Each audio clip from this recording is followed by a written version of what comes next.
আমি জালসায় ছিলাম ওই গঙ্গাসাগর দক্ষিণ 24 পরগনা গঙ্গাসাগর বাবা নদী পার হয়ে গঙ্গা পার হয়ে লঞ্চাত 1 ঘন্টা লাগলো পার হয়ে গেলাম সেখানে আমি দেখে এলাম বাবা অনেক মুসলমানরা আছে আমার মনে হয় দেখে এলাম তারা মনে হয় আল্লাহ চিনে না রাসূলকে তারা কোনোদিন চিনে না দেখে এলাম কালকে এমন গ্রামে একটা জালসায় গিয়েছিলাম কালকে ওরা কিচ্ছু চিনে না হ্যাঁ হোক কিছু নাই কিছু বুঝেই না এ সম্বন্ধে আমি যদি দেখো জানি এ কোন দেশ কইটা এরা আল্লাহ মনে হয় চিনে না রাসূল চিনে না মনে হয় নাকি আমাকে একজন বলছে হুজুর এইসব কালচার খুবই কম খুব কম মুসলমান আজকে মুসলমানের ঘরে সন্তান রাসূল চিনে না নবী চিনে না এটা তো বড় বাপজি কপাল পোড়া ছাড়া আর কিছু হতে পারে না যদি বলে আমি নবীর নাম জানি না রাসূলের নাম জানি না এটা কপাল পোড়া ছাড়া কেউ হতে পারে না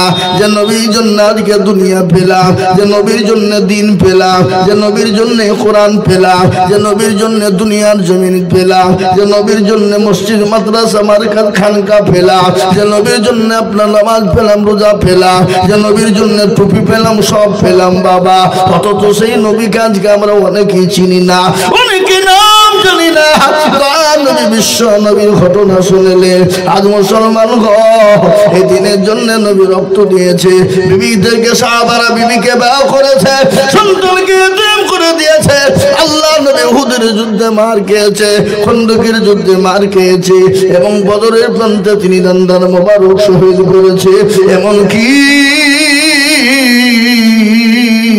তাইফের ময়দানে পর্যন্ত তার দিনার রক্ত ঝরেছে হে মুসলমান আজকে তিনার বদলায় আপনার দিন পেয়েছি ইসলাম পেয়েছি সেই নবীকে যদি কেউ না চেনে সে নবীর নাম যদি না জানে এর মতো হতভাগা কপাল পোড়ার কেউ হতে পারে না তাই প্রতিটি মুসলমানের জন্য রবের নাম শেখা হলো ফরজ প্রতিটি মুসলমানের জন্য কলমা শেখা হলো ফরজ কিন্তু মুসলমান অনেকেই কলমা জানে না লা ইলাহা ইল্লাল্লাহ মুহাম্মাদুর রাসূলুল্লাহ সাল্লাল্লাহু আলাইহি ওয়াসাল্লাম এই কলমাটা অনেক মুসলমান বলতে পারে না ও যুবক ও বাবুজি ভাইরা এ দুনিয়া নয় নিঃশ্বাসের বিশ্বাস না কখন কোন টাইমে চলে যাবা এখনো সময় আছে এসো দিন শিখি এসো নবীর নাম শিখি এসো কলমা শিখি এসো কোরআনকে আমরা শিখে নি কোরআন আজকে আমাদের দেশের ছেলেরা ফালতু টাইমকে ফেরায় না ফালতু মোবাইলে টাইম খবরায় ফেরে পায়ের বাচ্চা গেম করে ঘন্টার পর ঘন্টা ধরে তাদের ব্রেনকে ক্ষয় করে ফেলে তাদের জীবনকে ক্ষয় করে ফেলে তাদের যৌবনকে শেষ করে ফেলে তাদের চোখকে শেষ করে ফেলে তাদের কিডনিকে শেষ করে ফেলে ও যুবক এই মোবাইলের মধ্যে কোরআন রয়েছে রে যুবক কোরআন পড়ো দুনিয়া জমিনে জীবনটাকে উৎসর্গ করো জীবনটাকে উৎফুল্ল করো নিজের জীবনটাকে সুন্দর করে গড়ো খালি দুনিয়ায় না ও যুবক পরকালও তোমার জন্য সুখময় হয়ে যাবে কবরটাও তোমার জন্য সুখময় হয়ে যাবে আল্লাহর নবী বিশ্ব নবী জনাবে মুহাম্মদুর রাসূলুল্লাহ বলে গেছেন কবর বড় কঠিন আমার উম্মতি যদি তারা জানতো জীবনেও কোনোদিন অন্যায় করতো না জীবনেও কোনোদিন হাজারে অত্যাচার জুলুম নোংরামি বাটপারি চিটারি করতো না কোনোদিন তারা বেনামাজি হতো না বেঈমানদার তারা হতো না মানুষের হক নষ্ট করে দিত না মানুষের হক চুরি করে জুলুম করে অত্যাচার করে মারামারি করে তারা লুটপাট করে খেত না মুসলমান দরদি তাই আজ আমি আপনাদেরকে শোনাই বাবারে আল্লাহওয়ালা কবর দিকে যদি বাঁচতে হয় আসো আমরা কোরআনকে আঁকড়ে ধরি এসো নবীর দিনকে আঁকড়ে ধরি ইসলামকে আঁকড়ে ধরি হে মুসলমান এই মজলিসের ভিতর থেকে আজকে শপথ করে না হুজুর আমি যা অন্যায় ত্রুটি করেছি যত রকমের ভুল করেছি আল্লাহ তো বড় দয়াবান আল্লাহ বলেছে বান্দা যদি পাহাড় সমতুল্য গুনাহ করে আর একটা বার যদি বলে আইয়ুহাল্লাযীনা আমানু তুবু ইলাল্লাহি তাওবাতান নাসুহা একবার যদি বান্দা তওবা নাসুহা করে আল্লাহ বলে বান্দা আমার কাছে চৌবাই না সোয়া করে ফেলে চোখের এক ফোঁটা পানিকে তুমি ফেলে দিতে দেরি, আমি আল্লাহ তোমার জীবনের সমস্ত গুনাহকে সেকেন্ডের মধ্যে ক্ষমা করে দিয়ে আমি তোমাকে নিষ্পাপ নিষ্কলঙ্ক করে দিই। জোরে বলুন সুবহানাল্লাহ, জোরে বলুন সুবহানাল্লাহ। আজকে নিয়াত করুন, এই সামনে রমজান মাস আসছে, 5 ওয়াক্ত নামাজ পড়বো, কোরআন চেষ্টা করবো পড়ার এবং তাসবিহ জিকির করব বেশি করে। মুসলমান শুনালেন রোজের মালিককে, একটু চিলিয়ে বলুন, রোজের মালিককে? রোজের মালিক আল্লাহ।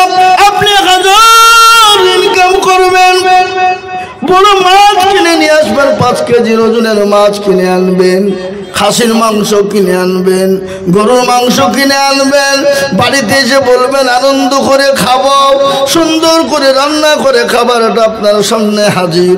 আল্লাহ বলছে বান্দা তোর খাবার খেতে দিব না, তোর খাবার তুই খেতে পারবি না। আল্লাহ যদি চায় আপনার খাবারটা ওইখানেই পড়ে থাকবে, আপনার মুখ পর্যন্ত আসবে না।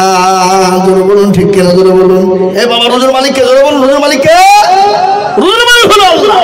তাই আল্লাহর উপর ভরসা রেখে আসুন আল্লাহর কোরআনের উপর আমরা জোর দিই। আর আল্লাহর কোরআনের উপর যখনই জোর দিব, গোটা পৃথিবীটা মুসলমানদের হাতের তলায় চলে আসবে।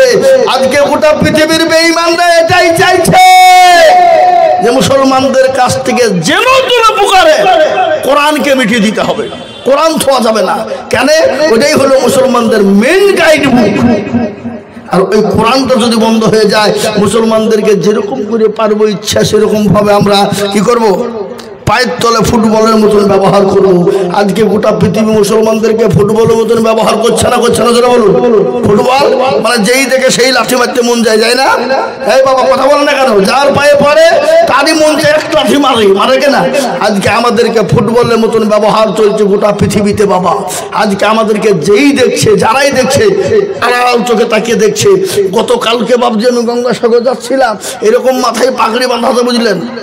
পাগড়ি লঞ্চে আছে, আমরা 2-3টা মৌলভী সাহেব আছে, আর বুঝতে পারলেন সবই। তো আমাদের দিকে এরকম করে তাকিয়ে আছে, কি ব্যাপার রে, করছে কি রে, হ্যাঁ করছে কি? আমি বলবো আল্লাহ তুমি আছো, কেউ রক্ষা করার ক্ষমতা নাই, একমাত্র কে করবে বলো? আল্লাহ। আজকে ভাবছি গোটা পৃথিবী, গোটা ভারতবর্ষ জুড়ে আজকে মুসলমানদেরকে রই রই রই রই ব্যাপার, মেরে দিব, কেটে ফেলবো, হারিয়ে দিব, শেষ করে দিব, কোরআনকে মিটিয়ে দিব। কেন? ওরা এটা জেনে নিয়েছে গোটা ভারতবর্ষের রাজত্ব আমরা করব, মুসলমানদেরকে হতে থাকতে দেব না, কোরআন মুসলমানদের পড়তে দিব না। কিন্তু বলুন তো কোরআনের মালিককে? একটু চিলিয়ে বলুন কে? এ কোরআনকে মিটিয়ে দিতে চেয়েছিল কে? আবু জাহেল, আবু লাহাব, উতবা, সাইবা, মুগিরা, তারা চেয়েছিল কোরআন ধরবে না, একবারে পৃথিবী থেকে মিটিয়ে দিতে চায়। কিন্তু আল্লাহ বলে না, এ কোরআন কিয়ামত পর্যন্ত থাকবে, পৃথিবীর কোনো বেঈমানের ক্ষমতা নাই এ কোরআনকে দুনিয়া থেকে মিটিয়ে দিতে পারবে। আল্লাহ নিজে বলেন ইন্না নাহনু নাযালনা যিকরা ওয়া ইন্না লাহু লাহাফিজুন। হে মুসলমান, আল্লাহ ওয়ালা, আমি আপনাদেরকে শুনিয়ে দিই কোরআনের কত চমৎকার, কোরআনের কত মজেজা, কোরআনের কত ভোল্টেজ আমি আপনাদেরকে আর আগেও শুনিয়েছি, আবারও আপনাদেরকে শোনাই। ইংল্যান্ডের মাটিতে একবার প্রতিযোগিতা হয়েছিল। প্রতিযোগিতা বুঝেন না আপনারা? বুঝেন গো? প্রতিযোগিতা বুঝেন? প্রতিযোগিতা হয়েছিল, প্রত্যেকটা ধর্মগুরুদেরকে বলা হয়েছিল, ও ধর্মগুরুর মানুষেরা, প্রত্যেকটা ধর্মের মানুষেরা তোমরা শোনো, এক একজন করে আসো আর তোমাদের ধর্ম কিতাব থেকে আমাদেরকে 10টা মিনিট করে শোনাও। জাজমেন্ট করা হয়েছিল। জাজমেন্ট বুঝেন না? যারা পরীক্ষা নেয় জাজমেন্ট তাদেরকে বলে, যারা যারা আপনার সুন্দর করে নিখুঁতভাবে তারা পরীক্ষা করে নাম্বার দিবে তাদেরকে জাজমেন্ট বলা হয়। ইংল্যান্ডের মাটিতে খ্রিস্টানদের একজন পাদ্রী ছিল, বড় পাদ্রী। সে পাদ্রী কিন্তু একদিন প্রতিযোগিতা করলেন, বলে যত ধর্মীয় গ্রন্থ রয়েছে 10 মিনিট করে টাইম দেওয়া হবে। প্রতিটি ধর্মগ্রন্থের মানুষকে ডাকা হলো, প্রত্যেকটা ধর্মের মানুষ গেল, 10 মিনিট করে টাইম দেওয়া হলো। 10 মিনিটের মধ্যে আপনার জাজমেন্ট 10 মিনিট হয়ে যায়, আর সঙ্গে সঙ্গে লাল বোতামে টিপন দিয়ে দেয়। সবারই শোনানো হয়ে গেল। শেষ মেশ মুসলমানদেরকে দেখা গেল, মুসলমানেরা তোমাদের ধর্মগ্রন্থ কেতাব থেকে তোমরা শোনাও, আর আমি আপনাদেরকে এটাও বলে দিই, পৃথিবীর জমিনে যত কেতাব রয়েছে সমস্ত কেতাবকে যদি একদিকে করা হয় আল্লাহর একটা কোরআনের আয়াতের সমতুল্য হবে না। হবে হবে গোটা পৃথিবীর যত ধর্ম কিতাব রয়েছে সমস্ত কিতাবকে যদি একদিকে করা হয় আর আমার আল্লাহর কোরআনের একটা আয়াতকে যদি একদিকে করা হয় আল্লাহর একটা কোরআনের সমতুল্য হবে না। এটা গোটা পৃথিবীর বেঈমানরা জানে, এটা গোটা পৃথিবীর বেঈমানরা জানে, কিন্তু তারা মানে না। আল্লাহু আকবার। মুসলমানদেরকে টাইম দেওয়া হলো, বলে তোমাদেরকে 10 মিনিট টাইম। আইন অনুযায়ী সবাইকে 10 মিনিট করে দেওয়া হলো, তোমাকেও 10 মিনিট মুসলমানদেরকে দেওয়া হবে। সঙ্গে সঙ্গে সেই সময় দেখা হলো কাকে? মিশরের সব থেকে বড় কারি, যার নাম হলো কারি আব্দুল বাসির। আল্লাহ বলুন, কারি আব্দুল বাসিরকে দেখা হলো। কারি আব্দুল বাসির আস্তে আস্তে আস্তে তিনি 2 মিনিট খেয়ে নিলেন। 8 মিনিট থাকে। মুসলমানরা বলছে সর্বনাশ, কি খবর হলো? একই তো 10 মিনিট, তার মানে 2 মিনিট শেষ। 8 মিনিট এত মান থাকবে না, মুসলমানদের ইজ্জত কমে যাবে, মুসলমানদের ধর্ম কেতাব কমে যাবে, ইজ্জত কমে যাবে।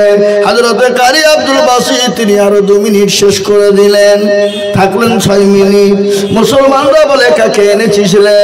কি কারণে আনলি? যাকে বল, খামা খায়নি আলি, হয়তো আমাদের মান থাকবে না। ওরা পূর্ণ 10 মিনিট করে টাইম পেল, আর মুসলমানদেরকে 10 মিনিট দেওয়া হলো, অথচ 4 মিনিট শেষ হয়ে গেল। 6 মিনিট কি বলবে, কি শোনাবে? আর তো মুসলমানদের মাথাটা নিচু হয়ে যাবে, হ্যাট হয়ে যাবে। কিন্তু আমি আপনাদেরকে শোনাই, আল্লাহর কোরআন যাদের কাছে আছে পৃথিবীর জমিনে তাদের মাথা ওপরে। বলুন ঠিক কিনা, বলুন ঠিক কিনা? হ্যাঁ মুসলমান দরদিগ, পৃথিবীর এমন কিছু নাই যে কোরআনের মধ্যে নাই। ও মুসলমান দরদি, পৃথিবীর মধ্যে এমন কোনো নাই, এমন কিছু নাই যে কোরআনে পাওয়া যাবে না। প্রত্যেকটা জিনিস আপনি কোরআনের মধ্যে পেয়ে যাবেন। যাবেন কিনা ধরে বলুন। মুসলমান কারি আব্দুল বাসিরকে ডাকা হলো, কারি আব্দুল বাসিরকে বলা হলো, কারি আব্দুল বাসির তুমি বলো। 6 মিনিট টাইম, এদিকে 4 মিনিট কায়দা করতে গিয়ে চলে গেছে।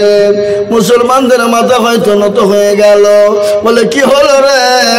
আমাদের 4 মিনিট এমনি এমনি চলে গেল। কারি আব্দুল বাসিরকে শোনাতে বলা হলো, তিনি বিসমিল্লাহ বলে যখন শুরু করে দিলেন। কোন সূরা শুরু করলেন?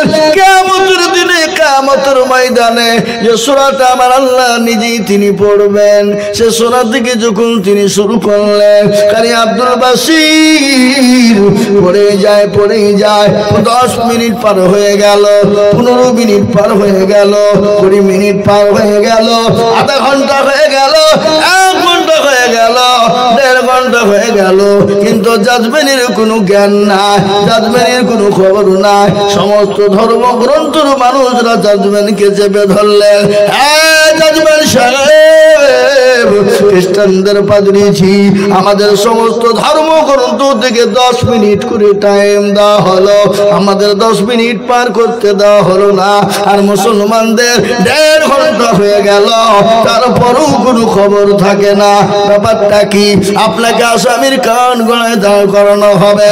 ওই জাজমেন খ্রিস্টানদের বড় পাদ্রী তিনি বলেছিলেন, শোনো গো, পৃথিবীর জমিনে যত ধর্মগ্রন্থ রয়েছে, যত কিতাব রয়েছে, আমি পড়লাম শুনলাম, 10 মিনিট পরে আর ভালো লাগে না, কিন্তু এই পবিত্র কোরআন, পবিত্র কালামুল্লাহ, পবিত্র কালামুল্লাহ, এ ধর্মগ্রন্থ এত দামি, আমি শুনতে শুনতে 1.5 ঘন্টা কখন কেটে গেছে আমি জাজমেন্ট নিজেও কোনো টের পাই নাই। জোরে বলুন সুবহানাল্লাহ, এত জোরে বলুন সুবহানাল্লাহ। কোরআনের এত দাম, কোরআনের এত মধু, কোরআনের এত মজা, পৃথিবীর সমস্ত সুরকে যদি একদিকে করা হয় আর আল্লাহর কোরআনের সুরকে যদি আলাদা করা হয়, গোটা পৃথিবীর সুরকে ডেকে দিবে আমার আল্লাহর কোরআনের সুর। জোরে বলুন সুবহানাল্লাহ। হ্যাঁ মুসলমান, আজকে আমাদের ছেলেরা কোরআন পড়ে না, আমাদের ছেলেরা কোরআন পড়তে চায় না, আমাদের ছেলেরা কোরআন শুনতে চায় না। আমার আগে কারি সাহেব কোরআন তেলাওয়াত করছিল না গো, কথা বলেন? একজন কারি সাহেব এত সুন্দর কোরআন তেলাওয়াত করছিল, মনে হয় দিল জুড়ে যাবে, মনটা জুড়ে যাবে। আর এই কোরআনকে গোটা পৃথিবীর বেঈমান ইহুদি, নাসারা, খ্রিস্টান, জৈন, বুদ্ধ, ডোমকল, মুচি, মেথর, বাগদি সমস্ত জাতি চাইছে ইসলামকে মিটিয়ে দিবে, কোরআনকে মিটিয়ে দিবে, কিন্তু আমি বলবো গোটা পৃথিবী যদি একদিকে হয়ে যায় আল্লাহর কোরআনকে শেষ করা যাবে না। একবার হাতটা উঁচু করে দিয়ে বলুন ইনশাআল্লাহ। নামাজ অনেকে হাত তুলে নাই, ওরা মনে করছে তুললে বিপদ হয়ে যাবে। না রে বাবা না, যারা হাতটা তুলে তারা জিতে গেল। কাল কিয়ামতের দিন আল্লাহ এই কোরআনের কথা শোনালেন।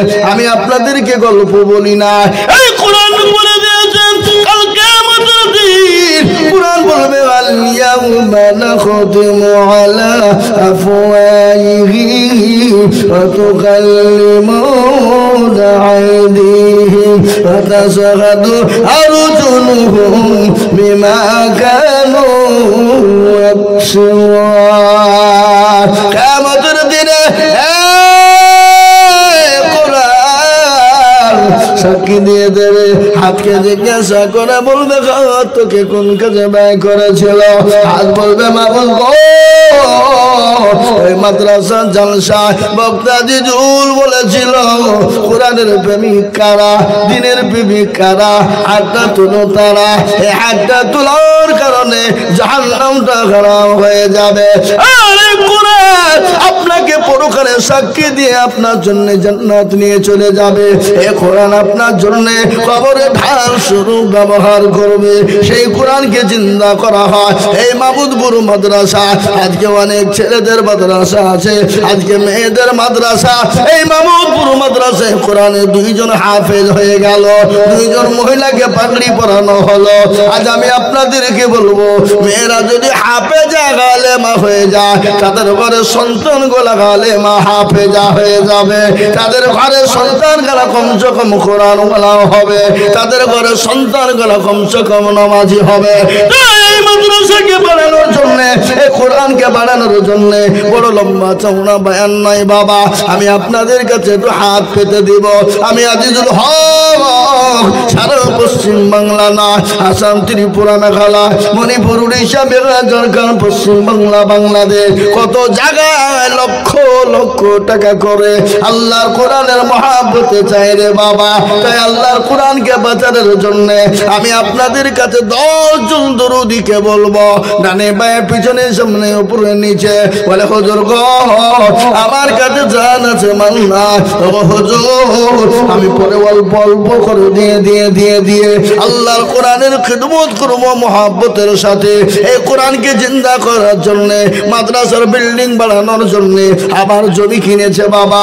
1 লক্ষ টাকা দিয়ে জমি কেনা হয়েছে। কিন্তু আমি আপনাদেরকে বলবো বাপরে, বহু টাকা বহু দিকে চলে যায়, বিবি বাচ্চা ছেলে মেয়ের পিছনে চলে যায়। আসুন আল্লাহর কোরআনের মহাব্বত করে আল্লাহর কোরআনের জন্য মাত্র 10,000 করে টাকা আমি একবার তো পেরে দিব। হাত তুলে বলে হুজুর গো আমার কাছে জান আছে মাল নাই। তবে হুজুর আল্লাহর কোরআনের জন্য আমি 10,000 করে টাকা আল্লাহর রাস্তায় দেব। এই কোরআন আপনাকে সাক্ষী দিয়ে জান্নাতে নিয়ে যাবে। এই কোরআন আপনাকে কবরের আযাব থেকে মাফ করে দিবে। এই কোরআন কিয়ামতের দিন আরশের যেদিন ছায়া থাকবে না, যেদিন কেউ কাউরির জন্য কেউ সহযোগিতা করবে না, সেই দিন এই কোরআন আপনার জন্য সহযোগিতা করবে। একবার তকবীর দিব, তকবীর দেওয়ার সঙ্গে সঙ্গে ডানে বাঁয়ে পিছনে সামনে উপরে নিচ থেকে মাত্র 10,000 করে টাকা। একবার চিনিয়ে কম দেখি নারায়ে তাকবীর। এ বাবা একটু জোরে বলি নারায়ে তাকবীর। ইনশাআল্লাহ আমি আপনাদের কাছে 20,000 50,000 বলবো না, আমি আপনাদের কাছে মাত্র 10 টাকা করে 1000 টাকার দাতা। সর্বপ্রথম এই মজলিসের ভিতরে ডানে বাঁয়ে পিছনে সামনে উপরে অনেকের মা চলে গেছে, বাপ চলে গেছে, অনেকের জনম দুঃখিনী কলিজার সন্তান কবরে চলে গেছে, অনেকের ভাই চলে গেছে, অনেকের বোন চলে গেছে, অনেকের মা বাপ চলে গেছে। তাদের জন্য আল্লাহর কোরআনকে জিন্দা করার জন্য সর্বপ্রথম 10,000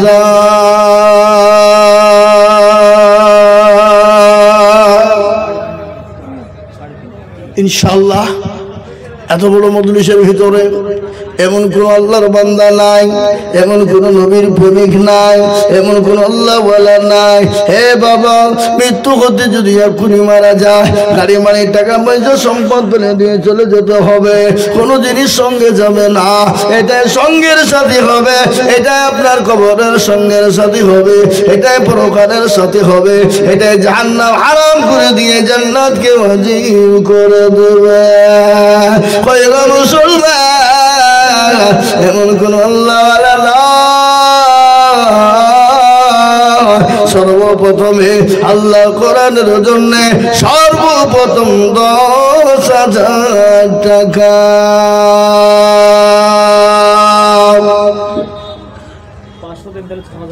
নাই এমন কোন মুসলমান, এমন কোন আল্লাহওয়ালা, এমন কোন দিনওয়ালা, এমন কোন আল্লাহ নবীর প্রেমিক হাত তুলে বলে হুজুর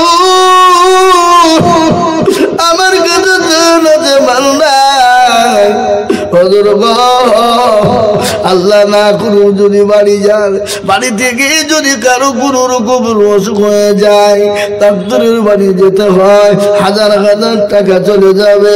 কিন্তু আমার নবী বিশ্ব নবী দয়ার নবী বলে গেছে আসাদাকু তারাদুল বালা। এই এই এই এই বসো বসো বসো বসো। হ্যালো হ্যাঁ মুসলমান, আল্লাহওয়ালা, দিনওয়ালা, ইসলাম দরদি কলমাওয়ালা, বাড়ি থেকে দেখলেন সন্তানের অসুখ, ডাক্তারের বাড়ি চলো, এই করো এই করো। কিন্তু নবীর হাদিস তো হলো সত্য। আল্লাহ নবী বলে গেছে আসসাদাকু তারাদুল বালা, সদকা করলে বালা দূর হবে, মুসিবত দূর হয়ে যাবে। তাই নবীর মাদ্রাসার জন্য, আল্লাহর কোরআনের জন্য সর্বপ্রথম এমন কোন নবীর প্রেমিক না বলে হুজুর গো আমার কাছে জান আছে কিন্তু মাল না। ও হুজুর আমি আল্লাহর কোরআনের জন্য আমি পরে অল্প অল্প করে দিয়ে দিয়ে দিয়ে আমি 10,000 টাকা শোধ করে দেব। না এবার একজন সর্বপ্রথম এতগুলা মানুষের ভিতরে হাতটা তুলে দিয়ে ইসলামের কাজকে যে চালু করে দিবে, এই চালু যতক্ষণ চলবে আল্লাহ তাআলা আমল নামাতে সব থেকে বেশি নেকি দিবে। তাই সর্বপ্রথম বলি বাবা আল্লাহওয়ালা দিনওয়ালা ও আল্লাহর প্রেমিক বান্দা, মাত্র 10 টাকা 1000 টাকা। আমাকে বললাম হুজুর মাদ্রাসায় ছাত্রদের জায়গা হয় না, বড় কষ্ট হয়, তাই সামনে একটা জায়গা আমরা কিনলাম 4 শতক মতো জায়গা। এই জায়গাটার দাম প্রায় মোটামুটি 6 লক্ষ টাকা। হ্যাঁ মুসলমান, আপনারও যদি না দেন মাদ্রাসা না চালাবো কি করে, বিল্ডিং কি করে হবে, কি করে মাদ্রাসার জমি হবে? তাই আমি বলবো সর্বপ্রথম এতগুলা মানুষের ভিতরে এমন কোন মুসলমান আল্লাহর বান্দা হবে না তোর 10,000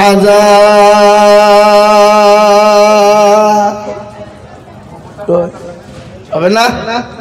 নাই এ বাবা, আল্লাহু আকবার। আল্লাহ রাজা দিনে কোনো দিন কমে যাবে না।